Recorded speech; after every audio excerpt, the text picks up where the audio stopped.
Hello, welcome to the last installment of Brooklyn Historical. Welcome to the last installment of the Center for Brooklyn's History Education Department's Muslims in Brooklyn workshops. A conversation with City Council member Shahana Hanif. My name is Shirley Brown-Aline, and I'm the Manager of Education at Brooklyn Public Library's Center for Brooklyn History. Today, I'm joined by my fellow colleagues from the Education Department at CBH, as well as City Council member Shahana Hanif, and oral historian and Muslims in Brooklyn project manager Zaheer Ali. Brooklyn Public Library. I'm sorry, I'm having a little trouble with my screen all of a sudden.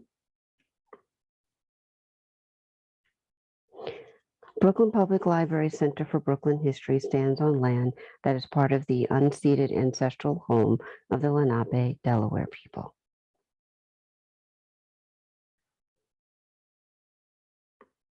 Today's agenda will begin with my welcoming remarks and then an introduction and Muslims in Brooklyn overview by Zaheer Ali, followed by a conversation with City Council member Shahana Hanif with Zaheer Ali, and then we'll have questions and answers. At the end of today's workshop, we will share a survey link for you to share your feedback on today's events. If you're looking for CTL credit, you must complete this survey, and there will be a link within the survey for you to let us know that that's what you'd like, and we will send you your credit at a later date. Virtual housekeeping. If you are having any technical difficulties, please put that information in the chat. Otherwise, we will be using the Q&A function found at the bottom of your screen to ask questions for today's workshop. If you have any questions, please put them in there. Accessibility. This particular workshop is using closed caption. Please feel free to click the CC button at the bottom if you would like to access that feature.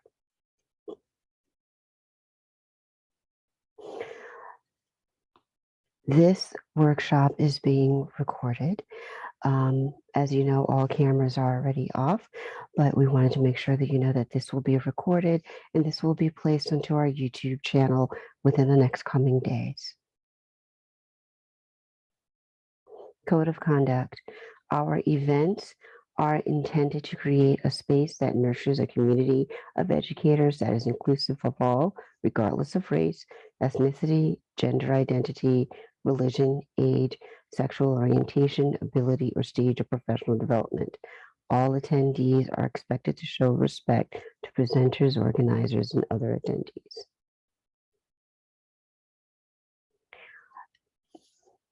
Thank you so much for participating here tonight. Muslims in Brooklyn is a public history and art initiative started in 2017. It documents the lives and stories of Muslims in Brooklyn. We have included links to the project as well as links to City Council members Hanif's oral history and the clip that is featured in this workshop in the booklet that is found in the chat. Now, I would like to introduce our speakers. First, I'd like to introduce oral historian Zaheer Ali. Zaheer Ali is the inaugural executive director of the Hutchins Center for Race and Social Justice at the Lawrenceville School, an innovative secondary school initiative supporting social justice teaching and practice through scholarship, programming, and experiential learning. He was the project manager for Muslims in Brooklyn and Columbia University's Malcolm X project. He also co-produced the award-winning podcast Flatbush in Maine, which explored Brooklyn's past and present through scholarly discussions, historical archives, and oral histories. Currently, he is an executive producer of American Muslims, a History Revealed, a National Endowment for the Humanities funded digital film series, and feature-length broadcast documentary currently in production. Next, it is my esteemed pleasure to also introduce you to City Council Member Shahana Hanif. Shahana Hanif represents the 39th Council District, which includes parts of Kensington, Borough Park, Windsor Terrace, Cobble Hill, the Columbia Waterfront, and other areas. Born and raised in District 39 to Bangladeshi immigrant parents, Shahana has spent her life fighting for working class families and a city rooted in care, equity, and justice for all. Shahana is the first Muslim woman elected to the New York City Council and the first woman to represent the 39th District. Ladies and gentlemen, I give you City Council Member Shahana Hanif and Zaheer Ali. Thank you so much, Shirley, and to the Center for Brooklyn History, formerly Brooklyn Historical Society, for hosting this conversation. And thank you so much, Councilmember Shahana Hanif, for joining us. And I knew you when you was just Shahana. That you're calling me council member. So we're gonna be this is a love fest. So just the way that we're gonna structure this conversation, I'm gonna talk a little bit about the Muslims in Brooklyn project, which was the impetus for how I met Shahana, and we'll talk about that, and then how we come to the work that we do, like why I came to oral history. I want to hear Shahana talk about how she came to her work, and the way that oral history played a role in that, in thinking about oral history as often like an intimate act of storytelling from a narrator to an interviewer, and how that relates to the public narrative or the public stories that we tell. So we're going to get into that, and we're going to hear a clip from Shahana's oral history, and talk about the importance of oral history and placemaking. And so let me just start by talking a little bit about the Muslims in Brooklyn project, which Shirley introduced and is the foundation of this. We began the Muslims in Brooklyn project in 2017, and the project had three really basic objectives. One was to demonstrate that Muslims have a long history in Brooklyn, in New York, in the United States. Two, that Muslims are a diverse community with people from all over the world, geographically, people from many different kinds of traditions of Islam, people who identify with different gender identities, different sexual orientations, class, profession, just diverse group of people that cannot be profiled by any one single characteristic. And then the third was that Muslims are integral and have been integral to the life of Brooklyn and New York and the United States, that Muslims shaped Brooklyn as much as they were shaped by Brooklyn. And that when you talk about Brooklynites, you are talking about Muslims. And when you talk about Muslims in Brooklyn, you're talking about Brooklynites. So those are really basic objectives. But when it comes to talking about Muslims, they were somehow revolutionary because they challenged the logics that have informed Islamophobia, that attempt to paint Muslims as some foreign, other, alien group of people. And we organized the project around 5 themes. The first theme was migrations, both spiritual and physical migrations of people coming to and from Brooklyn, people moving around within Brooklyn from different neighborhoods, and also people coming to and away from the tradition, the spiritual tradition. The second theme was cultural formation and institution building, which is usually what happens when people settle in a neighborhood. They start establishing the institutions that they need to support and nurture their cultural practices. The third theme was neighborhood change and development. As communities grow, they impact the neighborhoods, and they are also impacted by the forces of neighborhood change that are beyond them. The fifth is civic engagement. These aren't, we didn't imagine them chronologically, but they kind of follow a rough chronology in that as communities, especially newly settled communities, mature, they usually, once they sort of get a footing in the neighborhood, then you see the civic engagement happening. And then finally is the role of the arts.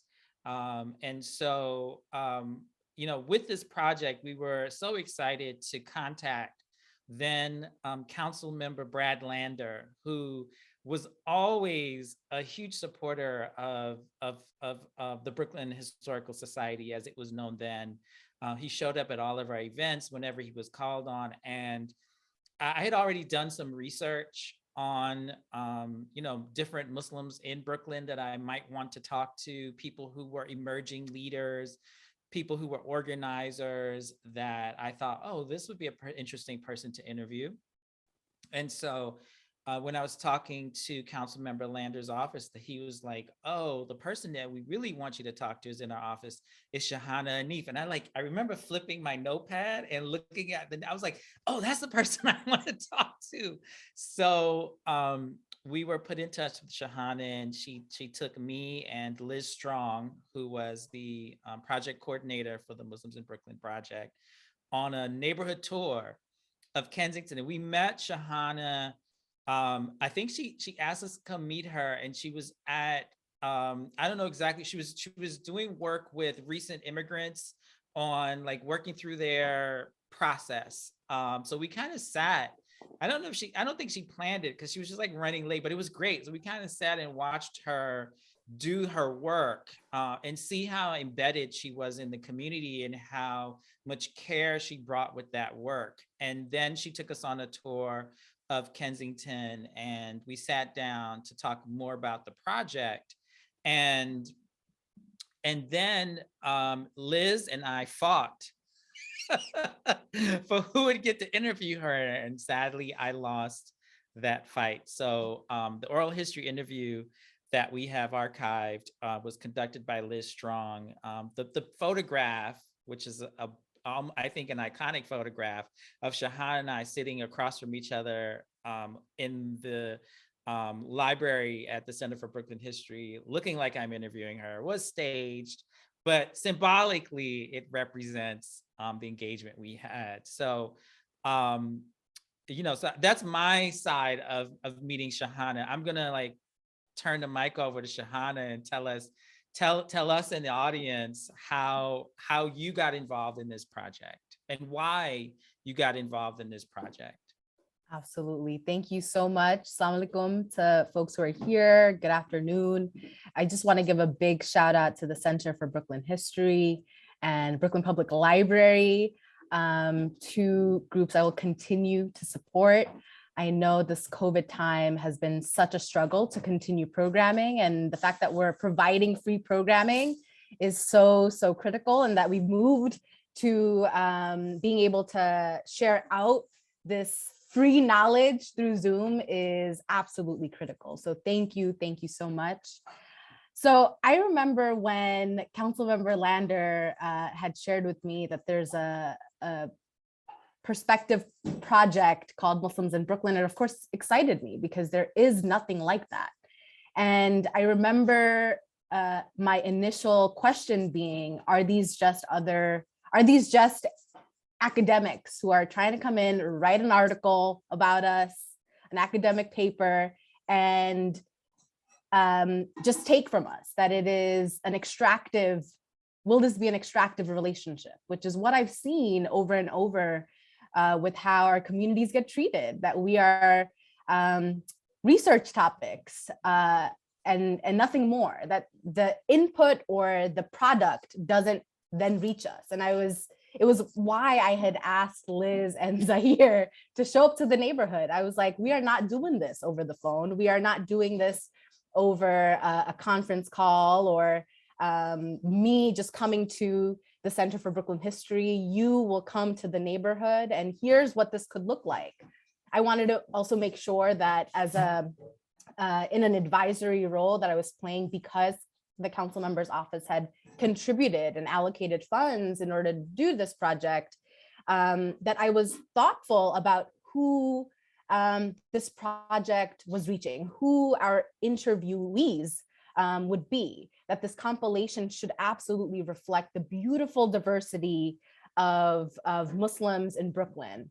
And we are diverse. We are diverse. I cannot think of Brooklyn and growing up in Brooklyn without thinking of my Muslim and faith heritage. And so really thinking about who are the artists, the thinkers, all the creative folks that we can bring in, folks who had arrived 30, 40 years ago and their stories had not been documented. Thinking about our elders in a way where had laid the ground to what I know as Kensington. Really wanted to make sure that we had a vast coverage of folks profiled through this archive project.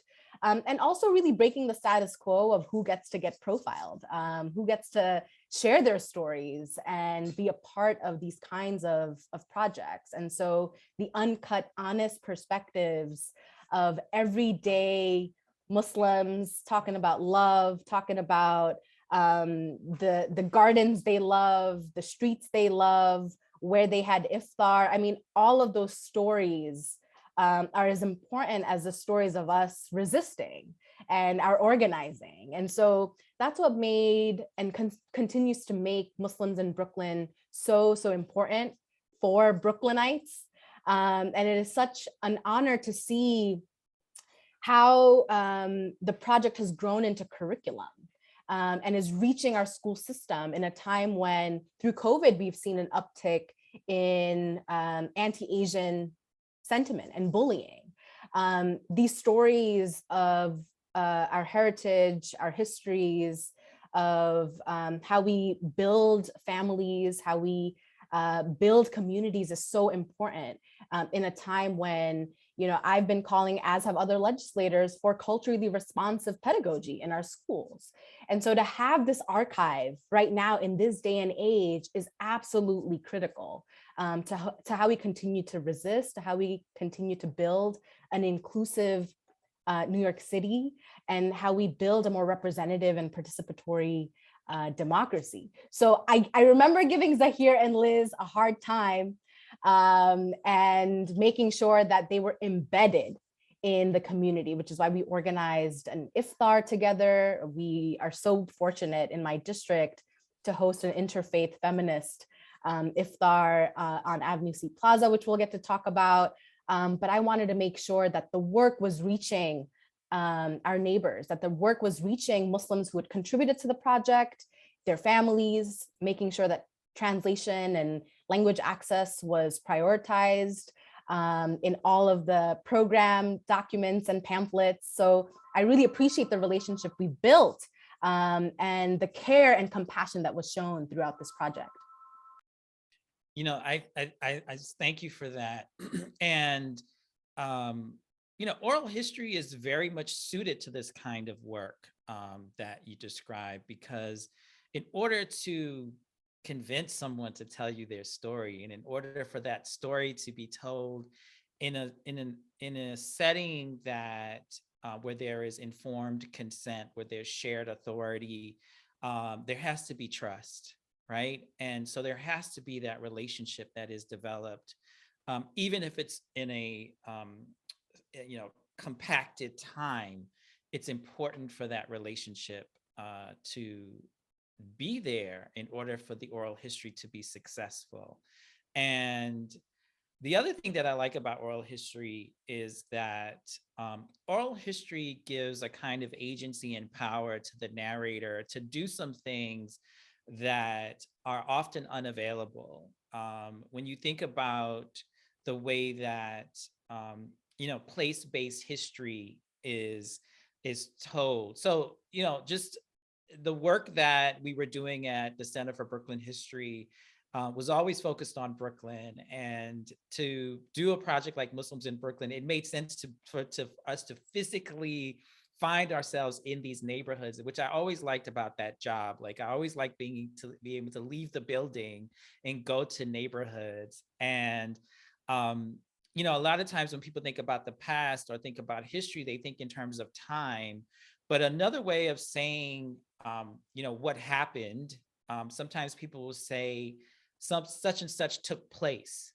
This took place, or such and such took place. And just literally that means taking place, right? The taking of place. And so with storytelling, with an oral history, that gives people in neighborhoods the power to claim, to recover, to reclaim, to contest the ownership of space, right? Because you may not own anything, but your experiences in that place and the stories you tell about that place are a way of, it's kind of like a deed. It's a way of claiming for the future. So that when people come back and listen to the oral histories, and they hear about all of Shahana's stomping grounds, which we're going to get to, that place that she names will always forever be linked to her story. And so Shahana, I want to play a clip from one of the, so oral history is typically 2 to 3 hours, and I can't remember how long yours was. It was pretty long. It was pretty long. So, and we encourage you to go to the oral history portal at the Center for Brooklyn History website, where you can listen to all of the full narrators' oral histories. Or you can go to the Muslims in Brooklyn curriculum website and get the clips that are built for lessons. And so even with the clip that we have on that site, I think it's like 7 minutes because it's so good, but we're going to play a shorter version. I think it's about 2 minutes and 15 seconds or so. So if we can cue up that clip for the audience, and then we can talk about it.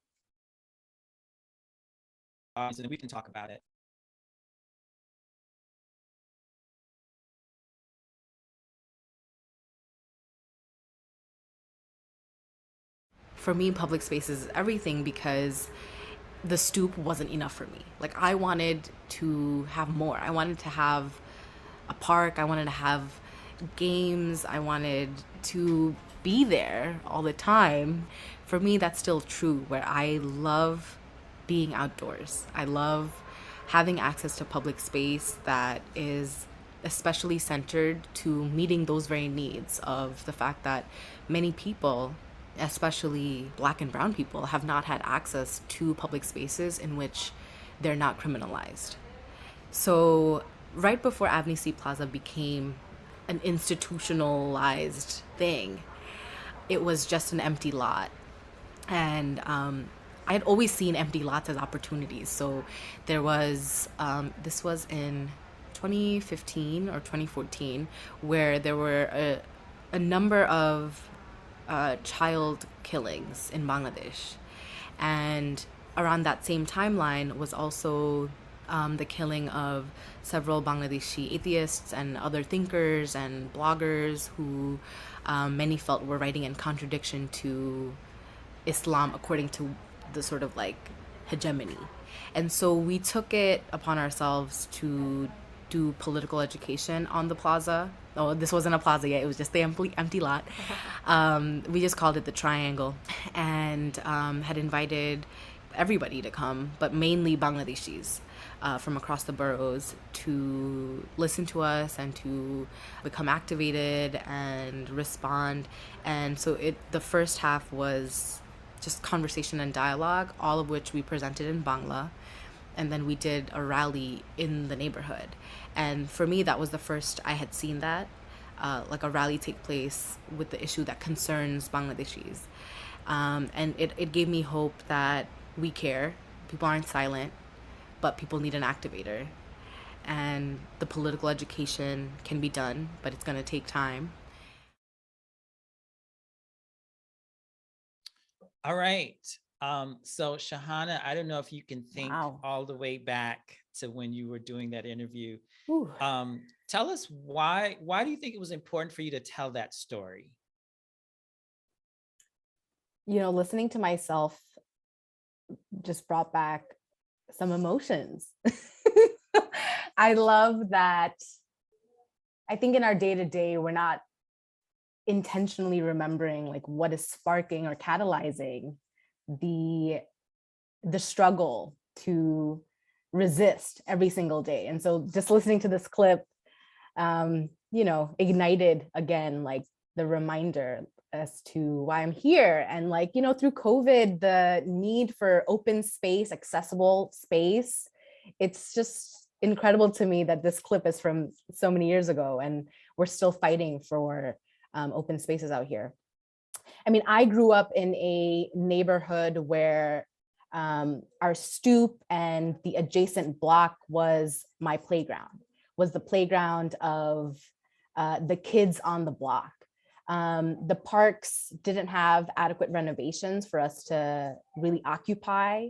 And as a daughter, as a girl, there were a lot of restrictions on where I could physically be. And I needed to be in the watch of my parents. And so they could peek out the window and see, okay, Shahana, Sabia, Sazia, they're all out there.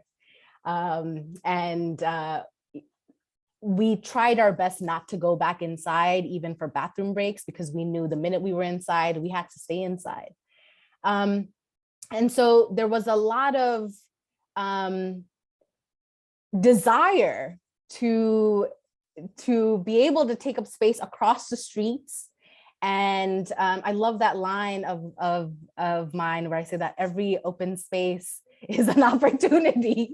And whether it be for play or an action or this political education that as a younger person at the time, we led as a crew to bring in an intergenerational conversation about ageism, about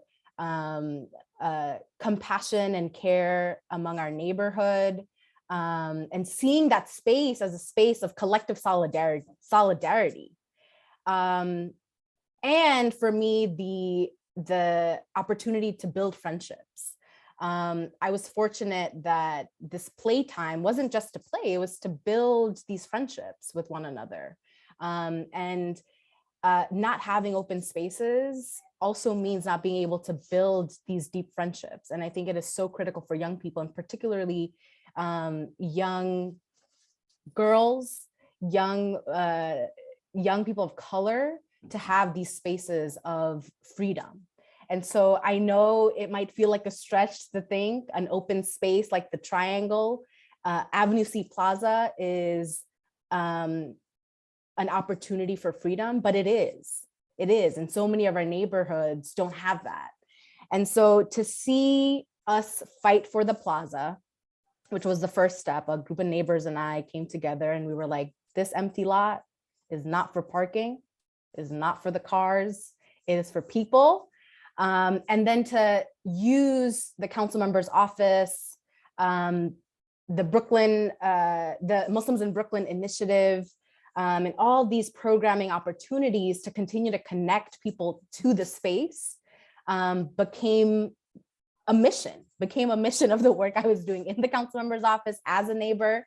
And then thinking about how do we sustain a place like this? How do we make sure that the activation, continued programming, activation, maintenance of it lives on beyond all of these financial constraints, right? Like this reliance on nonprofits, this reliance on the council members' funding. How do we make sure that it's self-sufficient?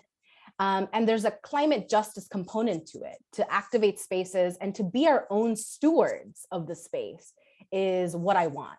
Growing up also, because of the disinvestment across our schools in the south part of my district, to not having any youth centers, and to this day, there aren't any youth spaces.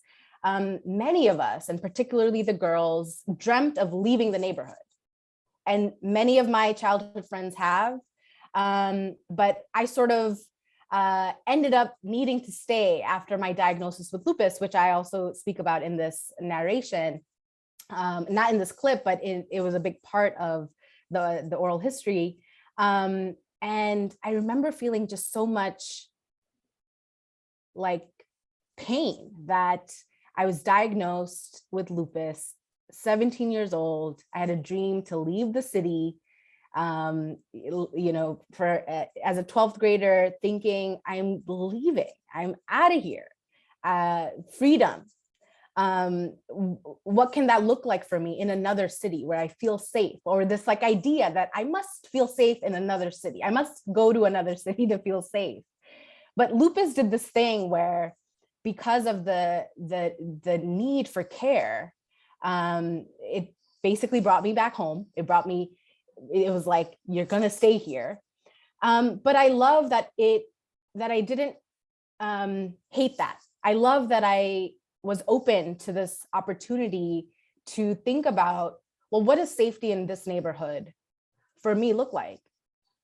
And what does creating that neighborhood mean for girls like me growing up here who will choose to live here? Some of us can't leave.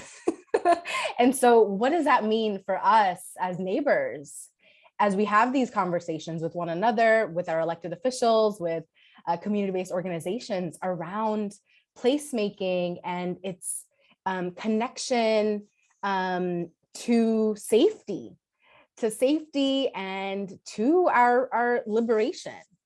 And I love that it did that, because if I left the city, I don't think I'd be council member out here.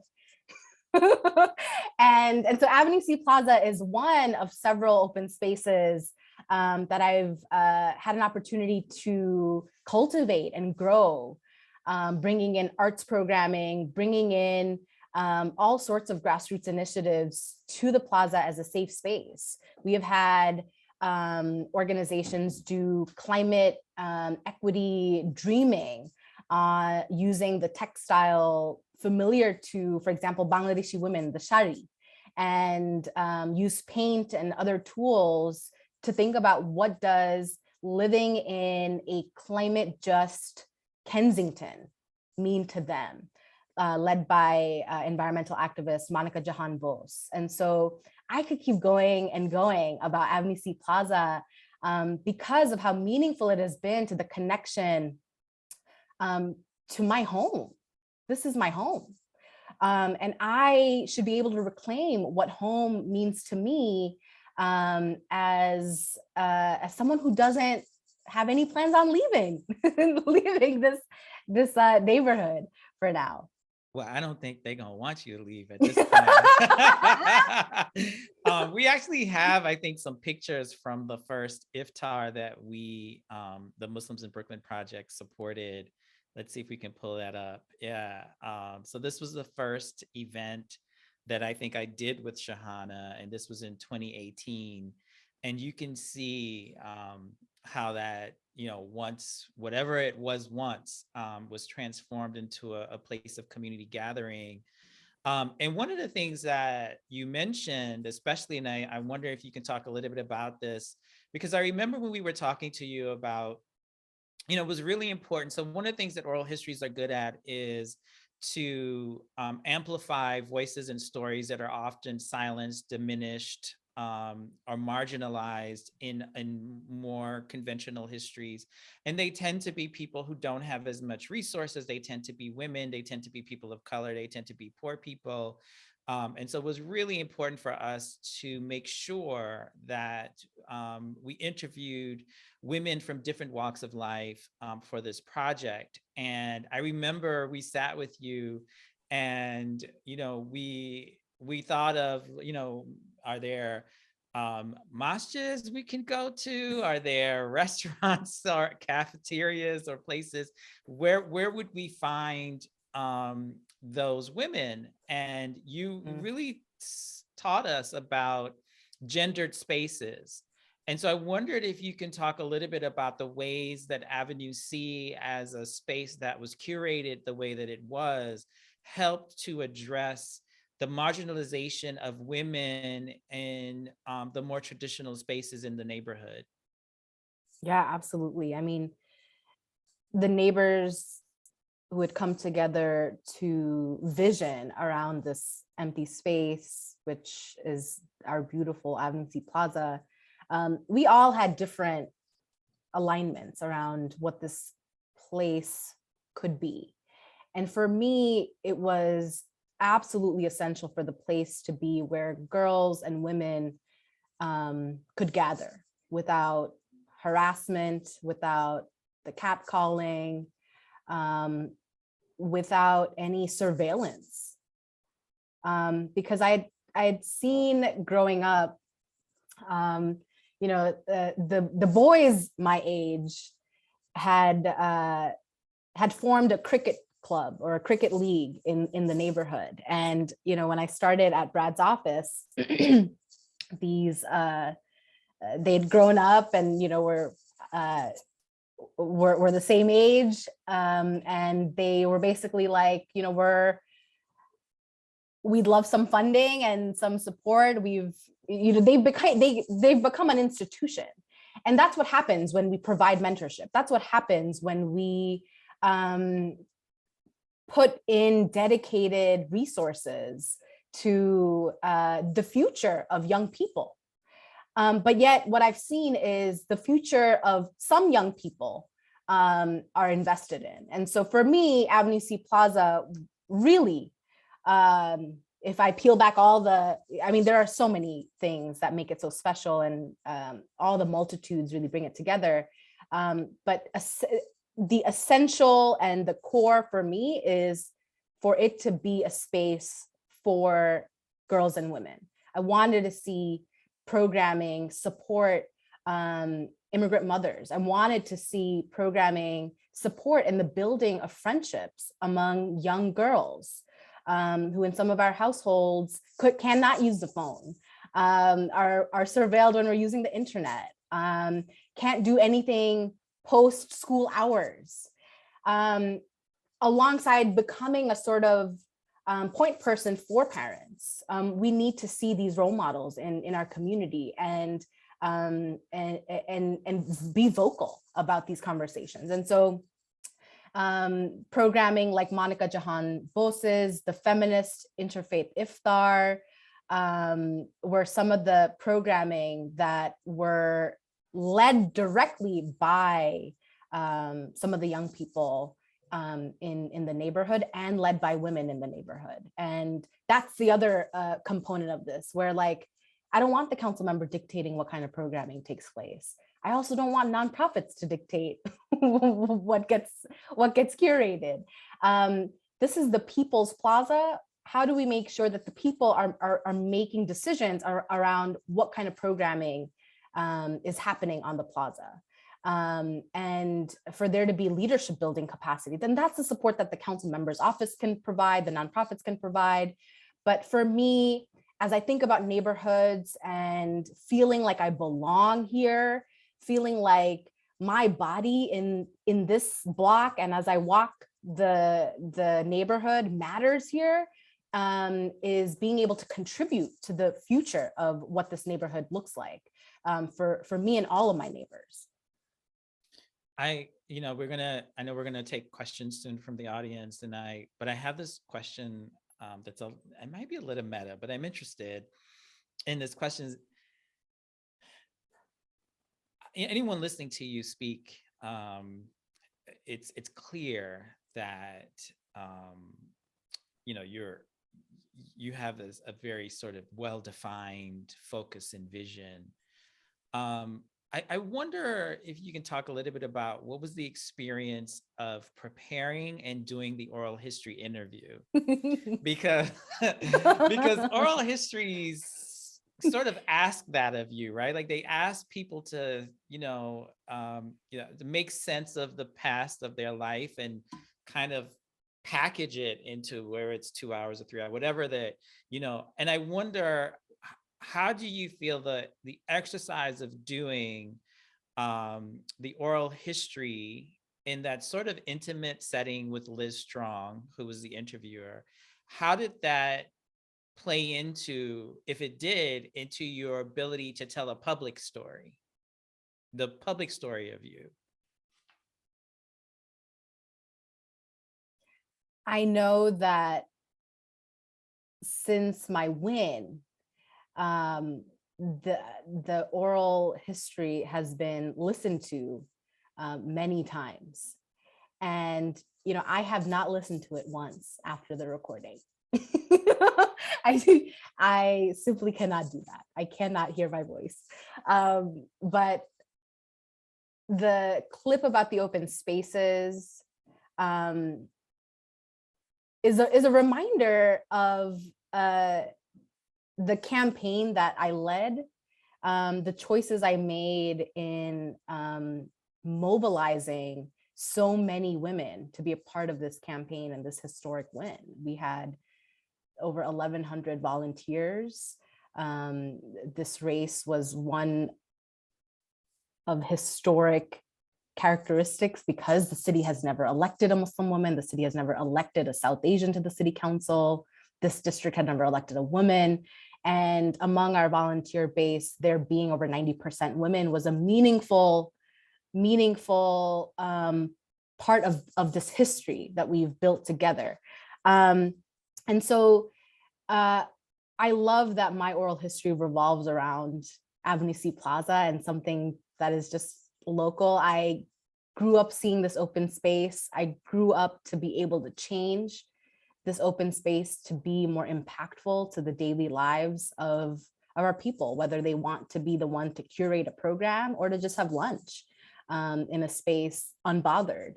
And that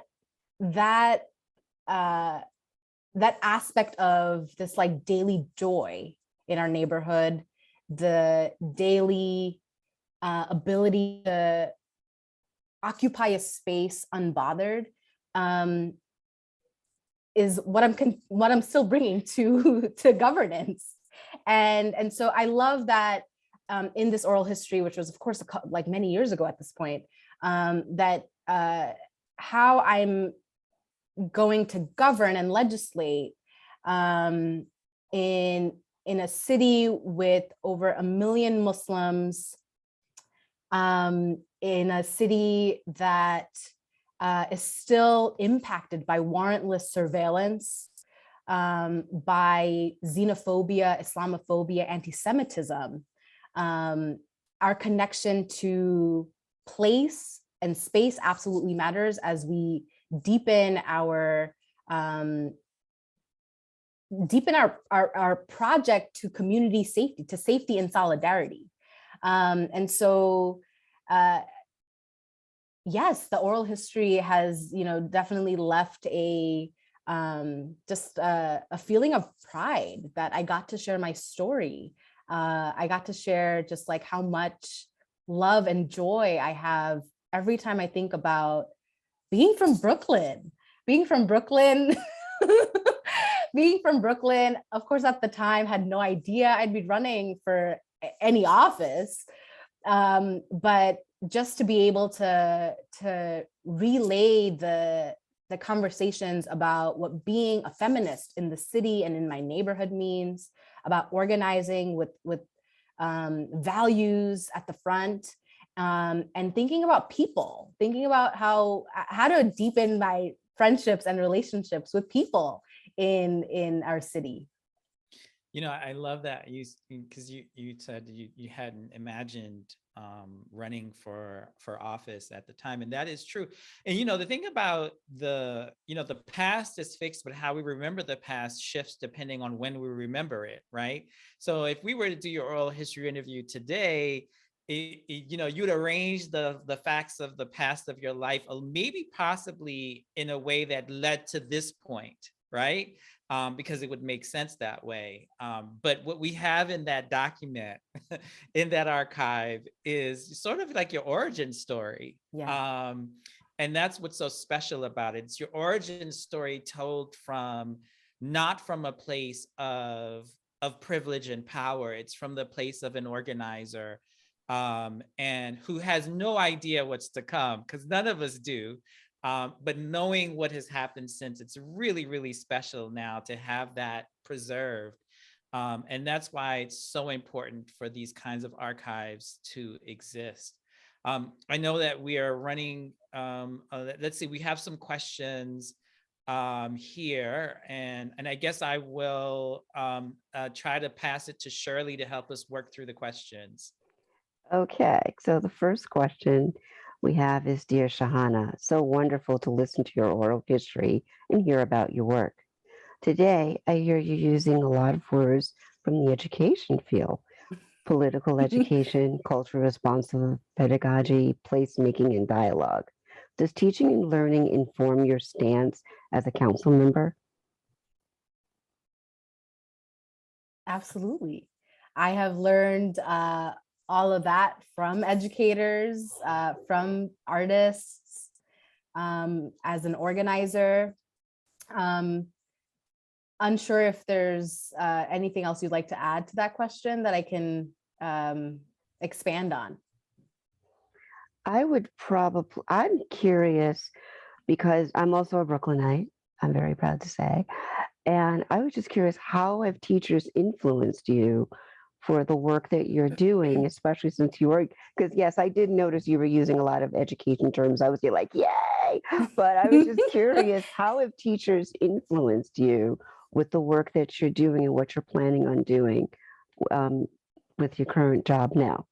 Totally. So, I mean, I am so blessed to have attended PS 230, which is just blocks away from my house, and um, being so connected to the school community now, but just growing up here, recognizing how important it was to the 230 community to support our immigrant families. I had reconnected through the course of the campaign with a parent leader who had reached out to my mom to support in a time when language access was just being sort of understood as a need. It's always been a need, of course, but the city did not have adequate mechanisms.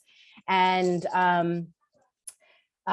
this parent leader had basically reminded me, and we just reunited, off the, like, because of the campaign. And she was like, I'd gotten your mother to say yes to being able to provide interpretation for our Bangladeshi families, but not through her. She basically had said Shahana and Sabia will provide Bangla interpretation for the families in the community. And so I love the community of educators and parent leaders who've helped shape so much legislation and care for our families in the school system now. There's, of course, so much more to do. But when I think about where I really understood the power and just like compassion and empathy of educators was when I navigated lupus and when I navigated being an undergraduate at Brooklyn College and within the CUNY system. And I was a women's and gender studies major. So, I have good grounding of Black feminist history, feminisms in our city, and being able to really recognize myself as someone a part of first generation upbringing in the city, in a working class community, and how that has informed policy making in the city, how that has informed where there are parks and playgrounds, where there are adequate after school programs, all of that. And the faculty were everything to me. I mean, I am still in touch with faculty as we fight for better dignified protections for our faculty of color in particular, and to save and preserve and expand departments like Women's and Gender Studies, Africana Studies. And so I love that I'll have some tools to help shape the preservation of these departments and be on the side of faculty of color as we work to retain these thinkers and academics who have supported folks like me to become city council member. So I am in just, deep gratitude to all the teachers throughout my life, the lives of my siblings. I remember my middle sister, who in her adult life was diagnosed with ADHD. A teacher in the third grade at 230 had recognized, and this is before sort of a disability justice framing within the education curriculum for educators becoming, for those becoming educators.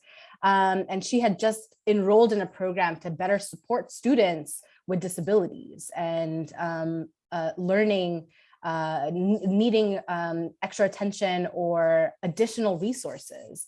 And I remember her, just a conversation we had several months ago, being able to identify that moment, and to see her around the streets out here, to know that she knew us before a diagnosis, I mean, is the power of educators. And I'll continue to support educators. They've been a big part of the campaign, as well as we talk about, culturally responsive curriculum in the schools and implementing that in the schools, to the support that they need in the work that we're doing in my district around the diversity plan across middle schools, to replicating this citywide.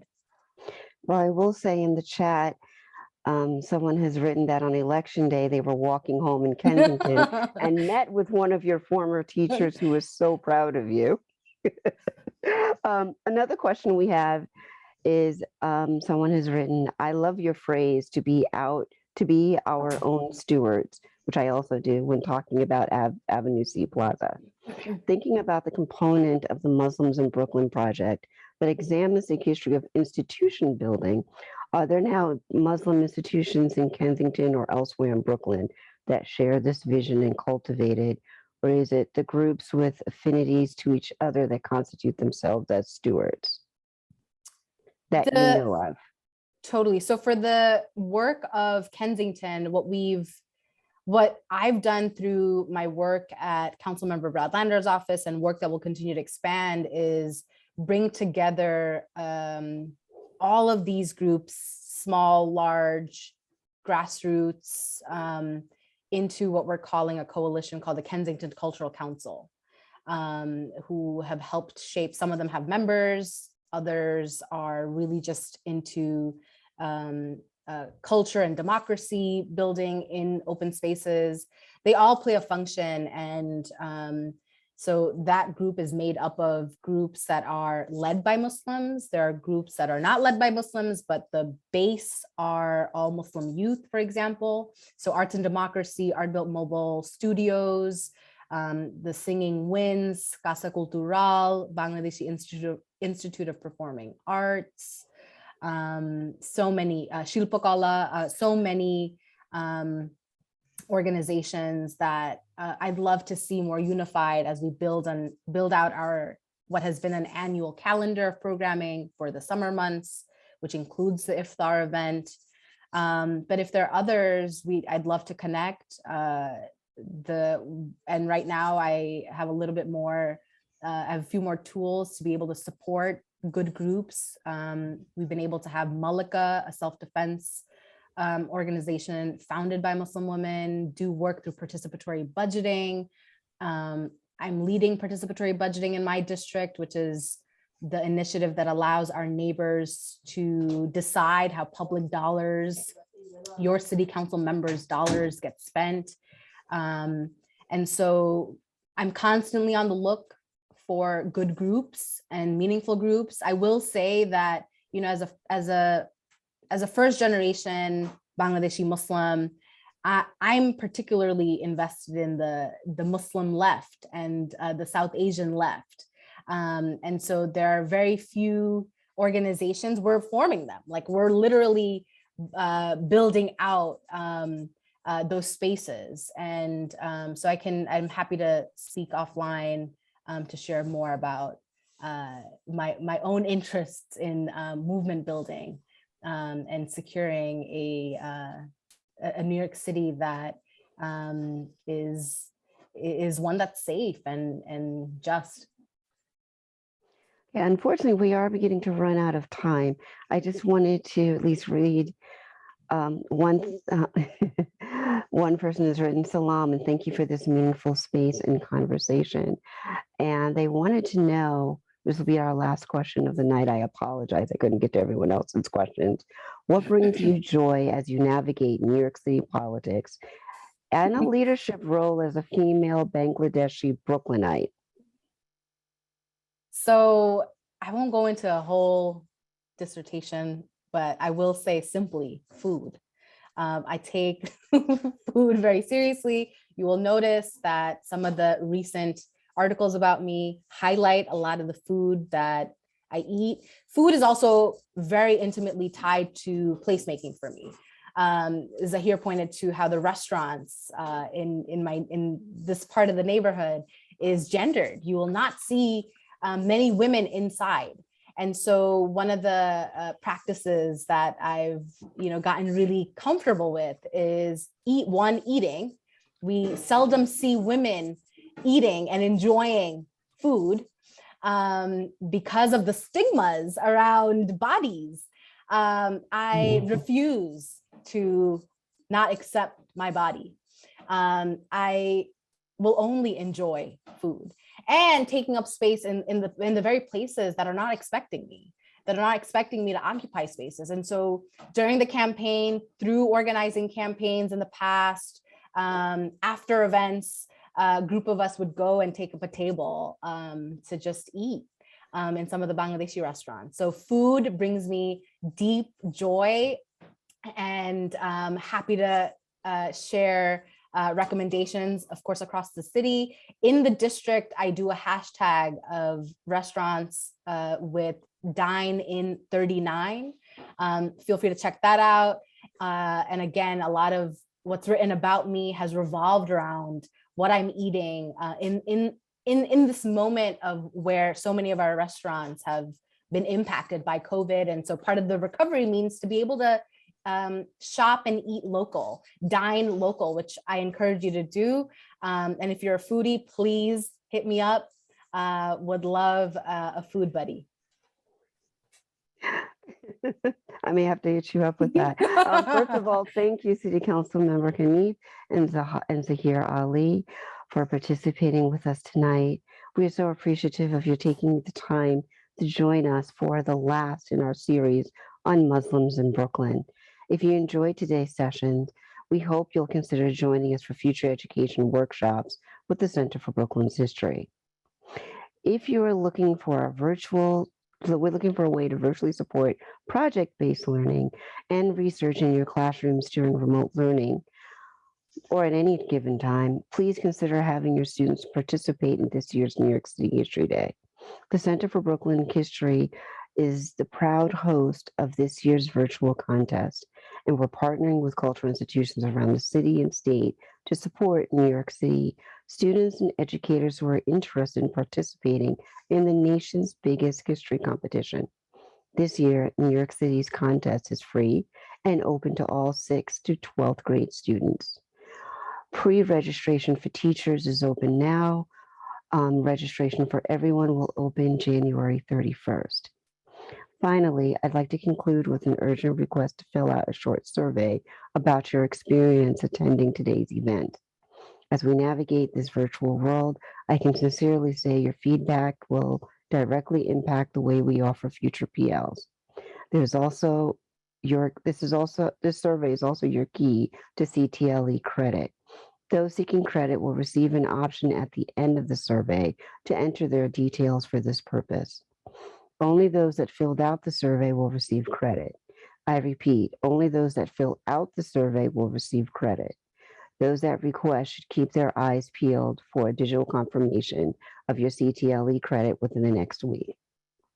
If you enjoyed this particular workshop or any of our workshops, you can find them on the Brooklynology channel of YouTube. This workshop will be up online by this Monday, and you are welcome to review it as many times as you want, as well as to have your students view it as well. On behalf of Brooklyn Public Library Center for Brooklyn History, I would like to thank you again for attending, and we hope to see you soon.